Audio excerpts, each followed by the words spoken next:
ایک وہ دور تھا کہ مسلمان جس جانب رخ کر لیتے تھے اللہ تبارک و تعالیٰ کی عنایتیں قدم قدم پہ رہتی تھی۔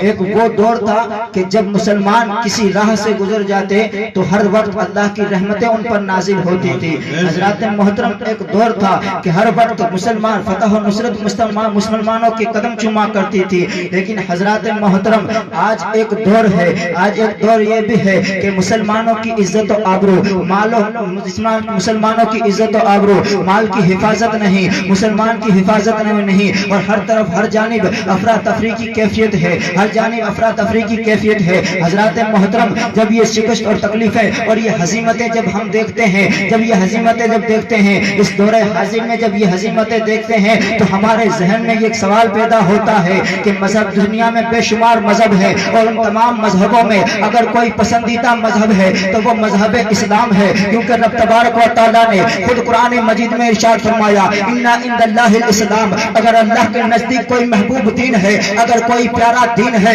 تو وہ دین اسلام ہے۔ حضرات محترم اللہ کے نزدیک جب پسندیدہ دین ہی دین اسلام ہے، پسندیدہ دین ہی دین اسلام ہے، تو حضرات محترم پھر یہ شکست کیسی، پھر یہ ہزیمت کیسی، حضرات محترم یہ پھر تکلیفیں کیسی، پھر یہ کمزوری کیسی، حضرات محترم یہ تکلیفیں کیسی۔ جب یہ سارے سوال ہمارے ذہن میں اٹھتے ہیں تو ہم سارے سوالوں کو لے جا کے قرآن مجید کی بارگاہ میں جب پیش کریں، جب قرآن کی بارگاہ میں پیش کریں تو قرآن ہمیں جواب دیتا ہے ان اللہ لا یغیر بقوم لا حتی یغیروا بانفسہم، کہ اللہ تبارک و تعالیٰ ان قوموں سے اس وقت تک نعمتوں کو نہیں بدلتا ہے جب تک وہ اپنی حالت کو نہ بدل دیں، جب تک وہ اپنی حالت کو نہ بدل دیں۔ حضرات محترم ہماری فتح و نصرت شکست میں بدل گئی، ہماری کامیابی ناکامیابی میں بدل گئی، ہمیں ذلیل اور رسوا ہونا پڑا۔ یہ سارے سوال، یہ سارے حضرات محترم اب ہمیں غور کرنا ہوگا کہ ہم نے ایسا کون سا کام کیا، ایسے کون سے ہم نے اپنا کام، ایسے کون سے ہم نے کام کیے کہ جن کی وجہ سے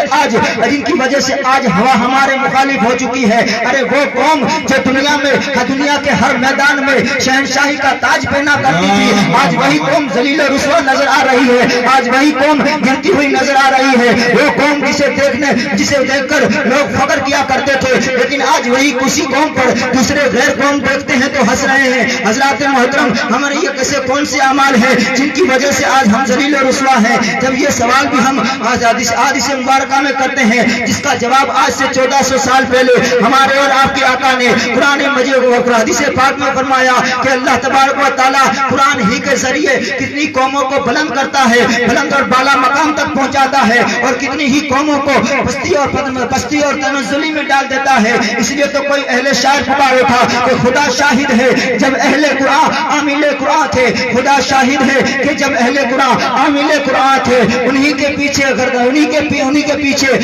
زمانہ، انہی کے پیچھے گامزنے گردن زورا تھی۔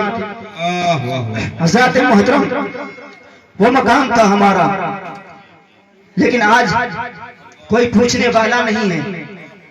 حضرات محترم اس کی سب سے اہم وجہ یہی ہے کہ ہم نے تعلیم قرآن کو چھوڑ دیا، ہم نے جو اللہ کے رسول کی دی ہوئی تعلیم تھی اس تعلیم سے ہم نے روگردانی کر دی۔ حضرات محترم ہمارے لیے ہمارے گھروں میں آج قرآن موجود ہے، ہمارے گھروں میں قرآن موجود ہے، مگر وہ صرف الماریوں کی زینت بن کے رہ گیا ہے، اسے پڑھنے والا کوئی نہیں ہے۔ آج ہمارے پاس قرآن پڑھنے کے لیے ٹائم نہیں ہے۔ اگر کسی سے کہا جائے کہ قرآن کی تلاوت کرو تو وہ یہی کہے گا کہ حضرت ہمارے پاس ٹائم نہیں ہے، ہم کام کاج میں تھک جاتے ہیں۔ لیکن حضرات محترم وہ کام کاج میں تھکنے کے باوجود بھی ان کے پاس موبائل چلانے کے لیے ٹائم ہے، لیکن قرآن چلانے کے لیے قرآن پڑھنے کے لیے ٹائم نہیں ہے، قرآن کی تلاوت کرنے کے لیے ٹائم نہیں ہے۔ حضرات محترم قرآن کی تلاوت کرنے کے لیے ٹائم نہیں ہے۔ حضرات محترم ہمیں چاہیے کہ ہم قرآن کی تلاوت کریں اور قرآن کی تعلیم حاصل کریں۔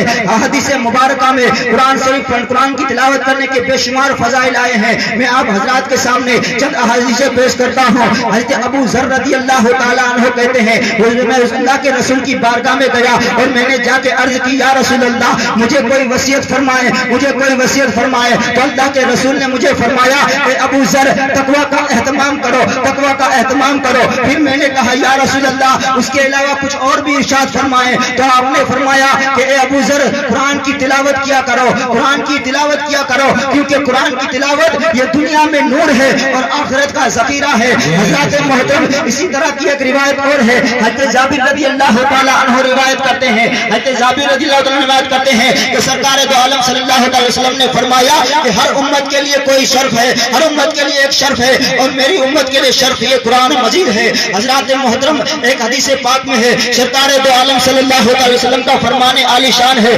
سرکار فرماتے ہیں کہ رب تبارک و تعالیٰ اسی قرآن کے ذریعے بہت سی قوموں کو بلند و بالا مقام عطا فرماتا ہے، بہت ہی بلند و بالا مقام بخشتا ہے، اور اسی قوم کے ذریعے اور اسی قرآن کے ذریعے دوسری قوموں کو ذلیل اور نیچے دوسری قوموں کو ذلیل اور نیچے کر دیتا ہے اور انہیں گرا دیتا ہے۔ تو حضرات محترم اس حدیث پاک سے معلوم چلا کہ آج ہم جو نیچے جا رہے ہیں اس کی اور کوئی وجہ نہیں ہے، وجہ یہی ہے کہ آج ہم نے تعلیم قرآن کو چھوڑ دیا، تعلیم قرآن کو چھوڑ دیا حضرات محترم، ورنہ ہمارا مقام یہ نہیں تھا، ہمارا مقام تو بہت بلند و بالا تھا، ہماری قسمت کا ستارہ بھی آسمان پر چمکتا تھا۔ جب تک ہمارے اندر قرآن کی تعلیم تھی تو کوئی ہمیں صداقت کا تاجدار نظر آتا تھا، تو کوئی عدالت کا شہنشاہ نظر آتا تھا۔ جب ہمارے اندر تعلیم قرآن تھی تو ہمارے اندر ہی کوئی سخاوت کا شہنشاہ نظر آتا تھا، تو شجاعت کا بادشاہ نظر آتا تھا۔ جب ہمارے اندر قرآن کی تعلیم تھی تو ہمارے اندر جب قرآن کی تعلیم تھی تو انسان جنگلوں کے جانوروں پر بھی ہم نے حکومت کی تھی۔ حضرات محترم جب ہمارے اندر تعلیم قرآن تھی تو ہر طرف ہماری حکومت تھی، لیکن آج ہم نے تعلیم قرآن کو چھوڑ دیا۔ جب ہم نے قرآن کی تعلیم کو پس پشت ڈال دیا تو ہمارا کوئی پرسان حال نہیں رہا۔ اسی منظر کو دیکھ کر کوئی شاعر پکار اٹھاتا، کوئی شاعر پکار اٹھا کہ وہ زمانے میں معزز تھے مسلمان ہو کر، وہ زمانے میں معزز تھے مسلمان ہو کر، ہم خوار ہوئے تاریخ قرآن ہو کر، ہم خوار ہوئے تاریخ قرآن ہو کر۔ حضرات محترم یہ ہمارے اعمالوں کا نتیجہ ہے کہ آج ہم اس پوزیشن پہ پہنچ گئے کہ ہمارا حال پوچھنے والا کوئی نہیں، ہمارا حال پوچھنے والا کوئی نہیں۔ اور آج بھی ہم نے اگر تعلیم قرآن حاصل کرنا شروع نہیں کیا تو اس سے بھی برا حال ہوگا۔ حضرات محترم کیونکہ جو قرآن کی تلاوت کرتا ہے اسی کے گھر میں رحمت کے فرشتے نازل ہوتے ہیں، اسی کے گھر میں رحمت کے فرشتے اترتے ہیں۔ حضرت ابو سعید خدری رضی اللہ تعالیٰ عنہ فرماتے ہیں کہ حضرت اسید بن حضیر رضی اللہ تعالیٰ عنہ ایک دن اپنے استقبل میں رات کے وقت استقبل میں قرآن مجید کی تلاوت کر رہے تھے، اور قرآن مجید کی تلاوت کر رہے تھے تو اچانک ان کا گھوڑا اچھلنے لگا، ان کا گھوڑا اچھلنے لگا۔ حضرات محترم تو پھر انہوں نے قرآن کی تلاوت شروع کر دی، پھر انہوں نے قرآن کی تلاوت شروع کر دی، قرآن کی تلاوت پھر شروع کر دی تو پھر تھوڑی دیر کے بعد وہ گھوڑا اچھلنے لگا۔ اس کے بعد پھر آپ نے تیسری مرتبہ قرآن مجید کی تلاوت شروع کر دی تو پھر وہ گھوڑا اچھلنے لگا۔ پھر آپ فرماتے ہیں کہ مجھے خوف ہوا کہ میرا ایک لڑکا ہے جو وہ گھوڑے کے قریب ہے، کہیں گھوڑا اسے نہ رون دے، تو میں نے قرآن مجید کی تلاوت کو بند کر دیا، اور میں نے جیسے ہی باہر نکلا تو ایک سایہ فگن میں ایک چھتری کی طرح سایہ فگن مجھے نظر آیا، اس میں نور دکھائی دے رہا تھا، تو میں نے اس کی طرف دیکھا تو دیکھتے ہی دیکھتے وہ میری آنکھوں سے اوجھل ہو گیا۔ تو مجھے یہ دیکھ کر تعجب ہوا۔ پھر میں جب صبح کا وقت ہوا تو میں اللہ کی رسول کی بارگاہ میں گیا، اور وہاں جا کے میں نے اللہ کے رسول سے کہا یا رسول اللہ میں اپنے استقبل میں جا کے قرآن کی تلاوت کر رہا تھا، قرآن کی تلاوت کر رہا تھا، اتنے میں اچانک میرا گھوڑا اچھلا، تو مجھے اندیشہ ہوا کہ کہیں میرے بیٹے کو رون نہ دے، اس لیے میں باہر نکل آیا تو دیکھا تو ایک چھتری سایہ فگن جس میں نور دکھائی دے رہا تھا، اور میں اسے دیکھا۔ تھوڑی دیر دیکھنے کے بعد پھر وہ میری آنکھوں سے اوجھل ہو گیا، تو اللہ کے رسول نے فرمایا کہ وہ جو تم نے دیکھا وہ کوئی اور نہیں بلکہ نوری فرشتے تھے جو جب تو قرآن کی تلاوت کر رہا تھا تو وہ قرآن کی تلاوت سننے آئے تھے، اور اگر تو تلاوت کو بند نہ کرتا تو وہ صبح تک تیری تلاوت سنتے رہتے، صبح تک تیری تلاوتوں کو سنتے رہتے۔ حضرات محترم تو پتا چلا کہ جب بندہ قرآن کی تلاوت کرتا ہے تو اس کے گھر میں رحمت کے فرشتوں کا نزول ہوتا ہے، اس کے گھر میں فرشتے نازل ہوتے ہیں۔ جس گھر میں قرآن کی تلاوت ہوتی ہے اسی میں خیر و برکت کا نزول ہوتا ہے۔ حضرات محترم درود پڑھ اللہم صلی علی سیدنا و مولانا محمد و بارک وسلم، صلاۃ و سلام علیک یا رسول اللہ صلی اللہ علیہ وسلم۔ حضرات محترم آج اگر کسی سے کہا جائے تو قرآن کی تلاوت کرو تو وہ کہتے ہیں کہ ہمارے پاس ہم سیکھ نہیں سکتے، ہمیں آتا ہی نہیں، ہم کس طرح قرآن کی تلاوت کریں۔ اور ہمارے پاس وہ ذہن بھی نہیں ہے کہ ہم اب یاد کر پائیں اور ہم قرآن سیکھیں. تو حضرات محترم ذہن ہر کسی کا برابر نہیں ہوتا، لیکن کوشش بندے کو کرنی ہے. اگر بندہ کوشش کرتا ہے تو منزل تک رب پہنچاتا ہے. کوشش کرنا بندے کا کام ہے، منزل تک پہنچانا رب کا کام ہے. حضرات محترم میں آپ کے سامنے ایک واقعہ پیش کر کے اپنی گفتگو کو ختم کروں گا. حضرات محترم آپ نے امام تفتزانی رحمت اللہ علیہ کا نام تو سنا ہوگا، جو بہت ہی کند ذہن تھے، ایک دم کند ذہن تھے. ان کا ذہن بالکل نہیں تھا، وہ استاد جو بھی پڑھایا کرتے تھے ان کے ذہن میں کچھ بھی بات نہیں بیٹھتی تھی. امام تفتزانی یہ شاگرد تھے قطب الدین رازی کے، قطب الدین رازی کے شاگرد تھے. اور ایک دم کند ذہن تھے، ان کا ذہن تھا ہی نہیں. اور بیوقوفوں میں اگر کلاس میں اگر بیوقوفوں اور احمقوں کی مثال دی جاتی تو مثالوں میں صاحب الدین تفتزانی کو پیش کیا جاتا ہے. جیسے کہ ہمارے امام صاحب الدین تفتزانی، یعنی بیوقوفوں میں مثالوں میں ان کی بیوقوفوں کی مثالوں میں ان کا نام لیا جاتا ہے. ایک دم بیوقوف تھے، لیکن پھر بھی انہوں نے پڑھنا اور کوشش کرنا نہیں چھوڑا. حضرات محترم وہ قرآن وہ علم سیکھتے اور کتابوں کو بیٹھ کے پڑھتے رہے. ایک رات صاحب الدین تفتزانی رحمت اللہ علیہ اپنے گھر کتاب کا مطالعہ کر رہے تھے اور کتابوں کا درس یاد کر رہے تھے اور آنکھوں سے آنسو جاری تھے اور رب کی بارگاہ میں التجا اور دعا کر رہے تھے کہ اے میرے مولا، میرا ذہن کند ذہن ہے، میرا ذہن اگر خراب ہے مولا اس میں میری کیا غلطی ہے. یہ روتے جاتے اور کتابوں کا مطالعہ کرتے اور کتابوں کا درس یاد کرتے رہتے اور روتے جاتے. حضرات محترم رونا بھی رب کو بڑا پسند ہے. جو رونے کی عادت بنا لے، قسم خدا کی جو رونے کی عادت بنا لے تو وہ دنیا میں بھی کامیاب بن جاتا ہے اور اس کی آخرت بھی سنور جاتی ہے. امام تفتزانی رحمت اللہ علیہ وہ روتے رہے اور کتابوں کو یاد کرتے رہے. اتنے میں ہی دروازے پہ کوئی دستک دیتا ہے اور دستک دینے والا کہتا ہے کہ امام تفتزانی باہر آؤ.